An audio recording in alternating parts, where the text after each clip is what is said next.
बिहार के लखीसराय में हुए एक सड़क हादसे में 9 लोगों की मौत हो गई। वहीं करीब आधा दर्जन से अधिक लोग गंभीर रूप से घायल हैं। घायलों को इलाज के लिए अस्पताल ले जाया गया है। पुलिस मामले की जांच कर रही है। हादसा रात 1:30 से 2 बजे के बीच हुआ है। अज्ञात वाहन ने ऑटो में जोरदार टक्कर मार दी थी, जिसके बाद ऑटो के परखच्चे उड़ गए हैं। हादसे के बाद मौके पर चीख पुकार और अफरा तफरी मच गई थी। उद्गाव गुट के नेता संजय राउत ने प्रेस कॉन्फ्रेंस के जरिए कहा है कि इंडिया गठबंधन के सभी दल एक साथ मिलकर सीटों का ऐलान करेंगे। उन्होंने इस दौरान ये भी कहा कि सरकार ने किसानों की स्थिति जलियांवाला बाग जैसे कर दी है।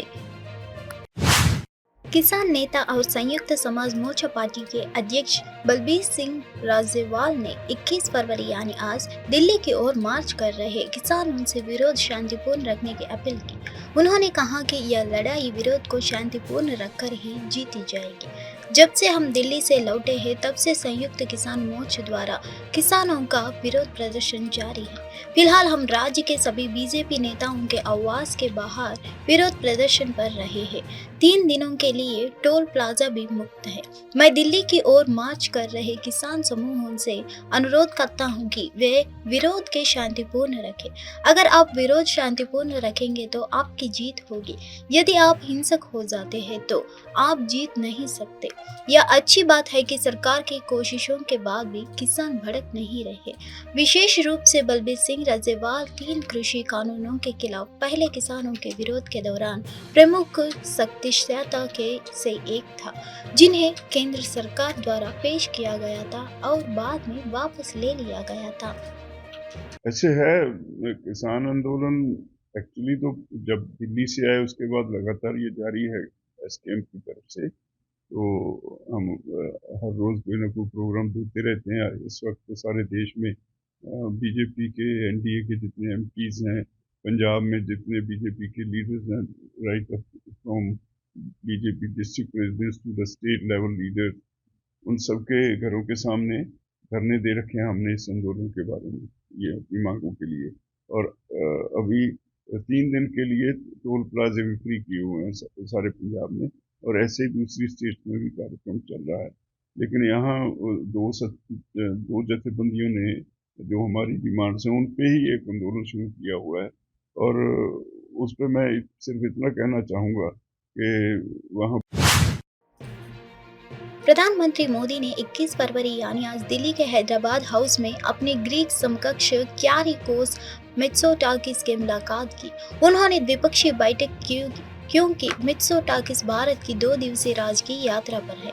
इससे पहले दिन में मित्सोटाकिस का राष्ट्रपति भवन में औपचारिक स्वागत किया गया। ग्रीक पीएम रायसीना डायलॉग 2024 के 90वें संस्करण में मुख्य अतिथि के रूप में भी शामिल हो गई।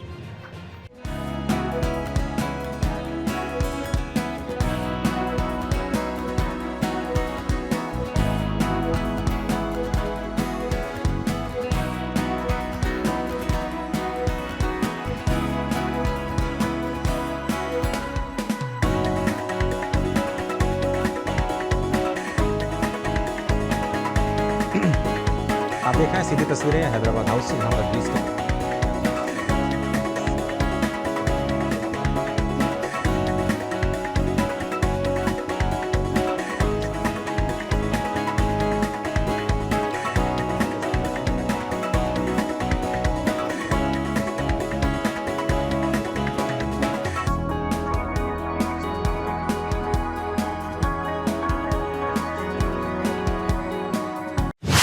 कांग्रेस की भारत जोड़ो न्याय यात्रा 21 फरवरी यानी आज 39वें दिन में प्रवेश कर गई है। राहुल गांधी के नेतृत्व वाली यात्रा पर बोलते हुए कांग्रेस के महासचिव जयराम रमेश ने आज बताया कि भारत जोड़ो न्याय यात्रा 29 फरवरी से 1 मार्च तक और 27 से लेकर 28 फरवरी को ब्रेक लेगी।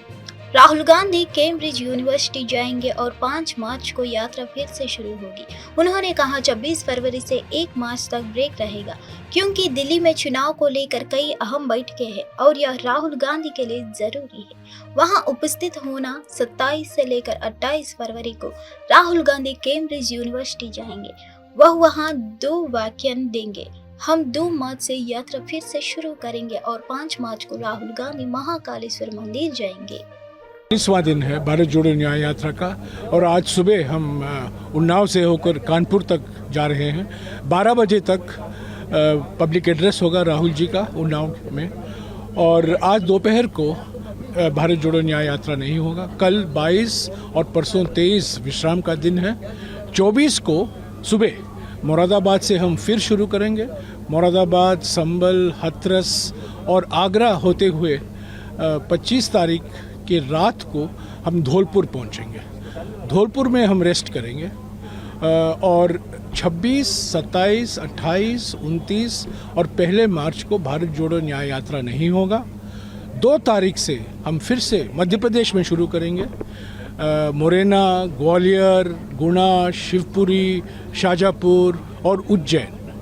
और 2 तारीख को मार्च 2 को करीब 2:30 बजे को राहुल जी का दर्शन होगा बहुत अत्यंत पवित्र श्री महाकालेश्वर मंदिर उज्जैन में। ये दूसरी बार वो दर्शन हो रहा है क्योंकि आपको याद होगा 29 नवंबर 2022 को भी वो श्री महाकालेश्वर मंदिर गए थे। सर इस दौरान इतने लंबे ब्रेक की नहीं, इसमें इस दौरान 26, 27, 28, 29 और 1 मार्च को भारत जोड़ो यात्रा को एक विश्राम दिया गया है। इसलिए क्योंकि दिल्ली में कई महत्वपूर्ण बैठकें हैं, चुनाव को लेकर राहुल जी का होना ज़रूरी है। और 27 और 28 को राहुल जी अपने जिस विश्वविद्यालय में वो पढ़े थे 30 साल पहले, कैम्ब्रिज यूनिवर्सिटी, वहाँ उनको 2 भाषण देने हैं छात्रों को। 27 को एक भाषण है, 28 को एक भाषण है। तो ये 2 भाषण लंबे समय से तय किया गया। भारत और इंग्लैंड के बीच चौथा टेस्ट मैच 23 फरवरी से रांची में शुरू होगा। इस टेस्ट के लिए दोनों टीमें पहले ही रांची पहुंच चुके हैं और प्रैक्टिस भी शुरू कर चुकी है। लेकिन इस टेस्ट मैच के खालिस्तानी आतंकवादी गुरपतवंत सिंह पन्नू से धमकी मिली। उन्होंने सीपीआई फोर्स से चौथे टेस्ट मैच को रोकने के लिए कहा। इस हद तक पन्नू ने अपने सोशल मीडिया पर एक वीडियो अपलोड किया है। अंत की गुरपतवंत सिंह पन्नू की धमकी के बाद झारखंड पुलिस अलर्ट हो गई। JSCA इंटरनेशनल स्टेडियम परिसर में जहां मैच होगा, अधिक सुरक्षा प्रदान की गई है। गाजियाबाद से दिल्ली पहुंचे 4 दोस्तों के यमुना नदी में डूबने की खबर सामने आई है। इस हादसे के बाद पूरे इलाके में सनसनी मची हुई है। बताया जा रहा है कि ये चारों बच्चे गाजियाबाद के रहने वाले हैं और बराड़ी थाना क्षेत्र के चौहान पट्टी में यमुना नदी में नहाने आए थे। शाम 6 बजे सूचना मिली कि 4 लोग डूब गए हैं। इसके बाद चुनाव बचाव कार्य शुरू हुआ। शाम को 3 शव पानी से बाहर निकले गए। देश में लोकसभा चुनाव का समय नजदीक आ रहा है। बीजेपी केंद्र में तीसरी बार सत्ता संभालने की कोशिश में है। एनडीए गठबंधन 400 से ज्यादा सीटें जीतने का लक्ष्य लेकर मैदान में उतर रहा है। प्रधानमंत्री मोदी ने हाल ही में लोकसभा चुनाव को लेकर बीजेपी नेताओं और कार्यकर्ताओं को निर्देश दिए हैं। इसी क्रम में बीजेपी नेताओं ने राज्यों में समावेशन पर फोकस किया है। पार्टी में मशहूर हस्तियों को शामिल करने की कोशिश की जा रही है। जैसे जैसे चुनाव का समय नजदीक आ रहा है, वैसे वैसे सोशल मीडिया पर पूर्व भारतीय क्रिकेटर युवराज सिंह के बीजेपी में शामिल होने की खबरें जोरों पर है। ऐसा लग रहा है कि ऐसी संभावना है कि युवराज सिंह बीजेपी के टिकट पर लोकसभा चुनाव लड़ेंगे। सत्तारूढ़ बसपा पूर्व ऑलराउंडर को गुरदासपुर निर्वाचन क्षेत्र से मैदान में उतारने पर विचार कर रही है।